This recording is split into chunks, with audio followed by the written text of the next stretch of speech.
जय हिंद students, welcome to Anjana's class. Students, आज हम पढ़ेंगे क्लास 10th की बुक फर्स्ट फ्लाइट से lesson number 1 a letter to God के कुछ मल्टीपल चॉइस क्वेश्चंस।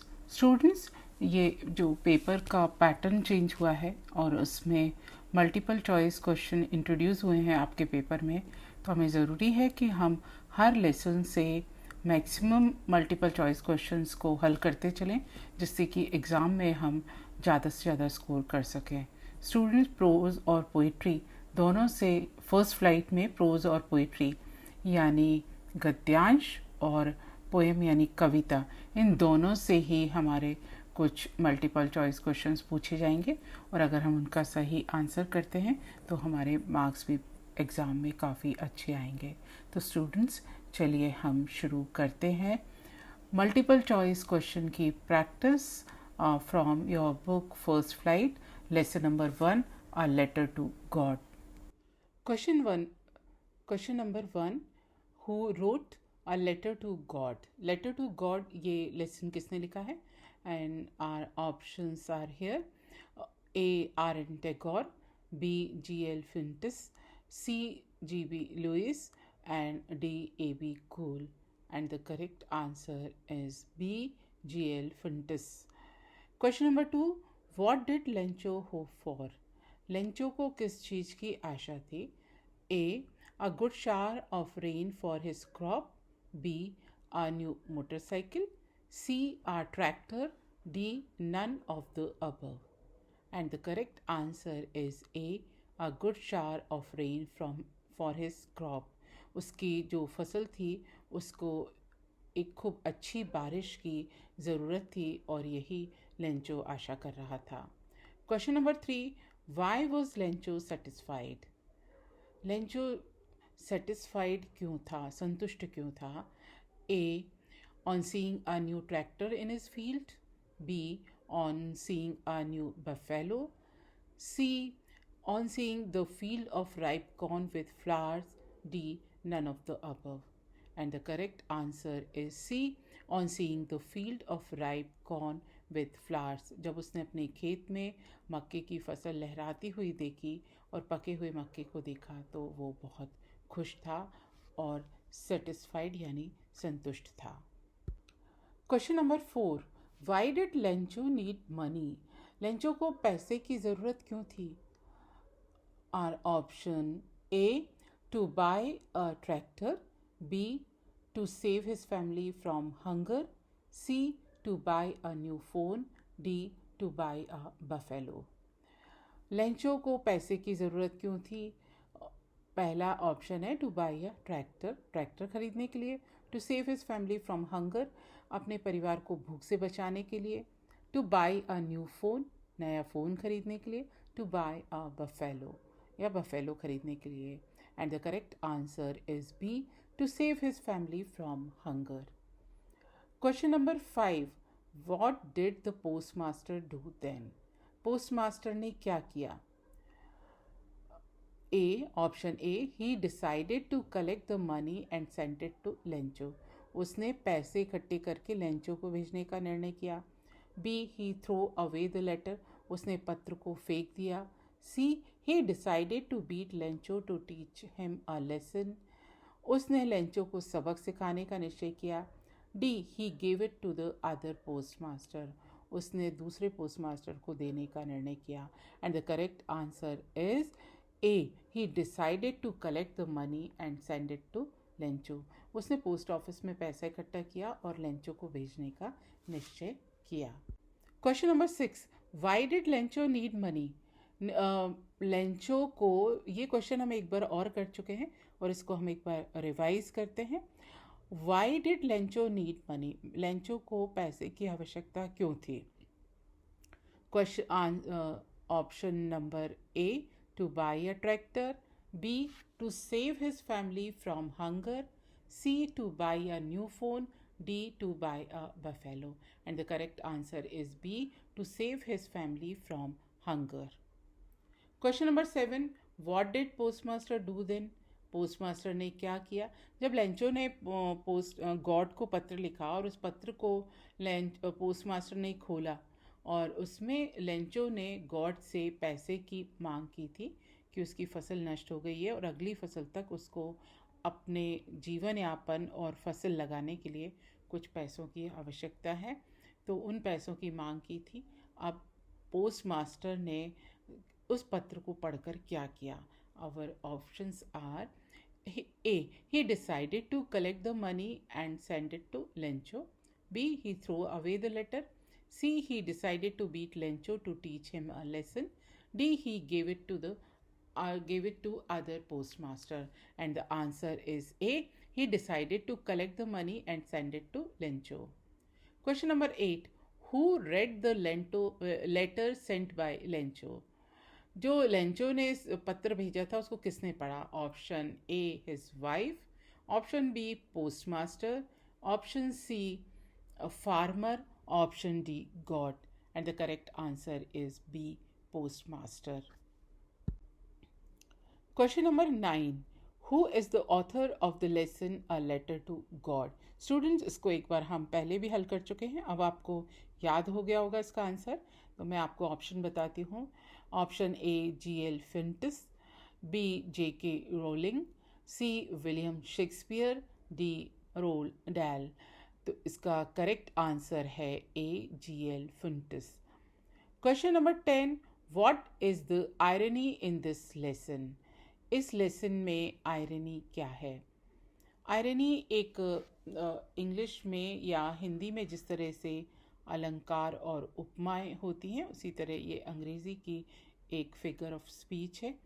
और इसका ऑप्शन है A. Lencho was sad after the hail storm even though he was the one waiting for a shower. Option B. postmaster laughed at Lencho but still helped arrange money for him. C. Lencho blamed the post office employees who in fact helped him. And D. There is no irony. And the correct answer is Lencho blamed the post office employees who in fact helped him. Lencho ने उन्हीं post office के कर्मचारियों को दोषी ठहराया जिन्होंने उसकी मदद की थी। तो इस लेसन में ये आयरनी है। Question number 11.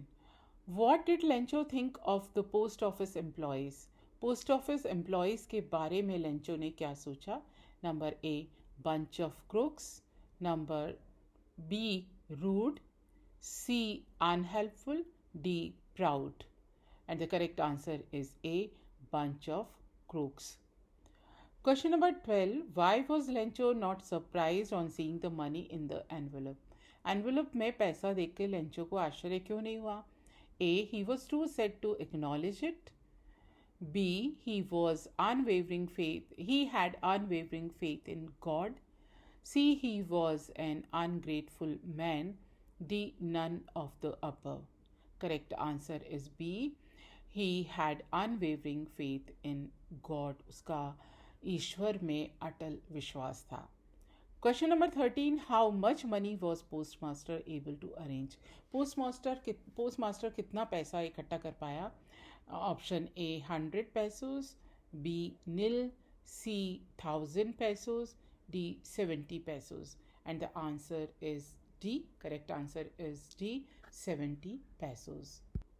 Question number 14. Why did the postmaster decide to reply to Lencho's letter?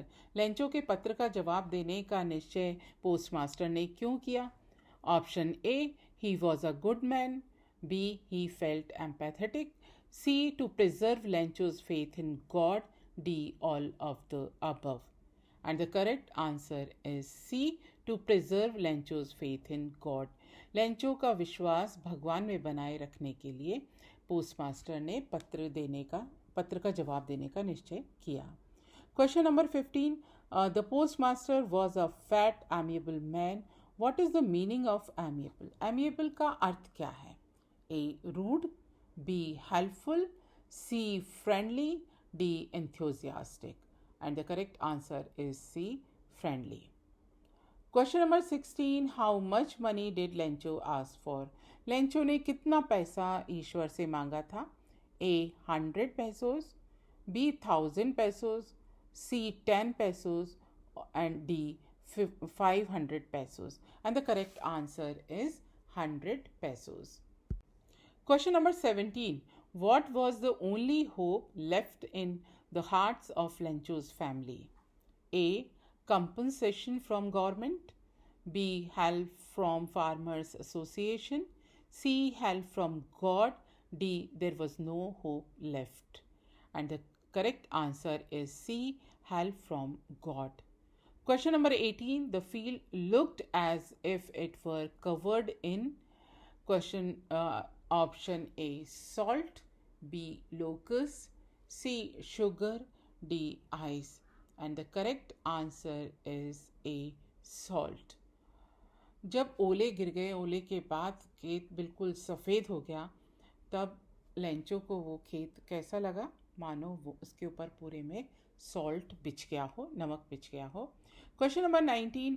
Which crop was growing on Lencho's field? Lencho के फील्ड में, खेत में कौन सी फसल उग रही थी? ए corn, B barley, C rice, D none of the above. And the correct answer is A corn. Question number 20. Where did Lencho expect the downpour to come from? A. North, B. Northeast, C. Northwest, D. Southeast. And the correct answer is Northeast. Lencho को ऐसा लगा था कि north east से खूब अच्छी बारिश होगी. Question number 21. Where was Lencho's house situated? Lencho का घर कहाँ था? A bottom of the hill, B top of the hill, C top of a plateau, D in a city. And the correct answer is top of a hill. Question number 22. What was the only thing that Earth needed according to Lencho? Lencho के अनुसार उस समय पृथ्वी को सबसे ज़्यादा आवश्यकता किस चीज़ की थी? Option A a shower, B snowfall, C strong winds, and D sunlight. And the correct answer is a shower. Students, question number 23. This is the last question from MCQs. What type of conflict does the chapter highlight? इस lesson में किस तरह का टकराव या विरोध दिखाया गया है? किन किन चीज़ों के बीच में टकराव दिखाया गया है? Option A a conflict between nature and humans, मनुष्यों और प्रकृति के बीच में. बी कन्फ्लिक्ट अमंग ह्यूमंस, मनुष्यों के बीच में टकराव. C conflict among God and nature, प्रकृति और ईश्वर के बीच में टकराव. डी बोथ 1 and 2, पहला और दूसरा.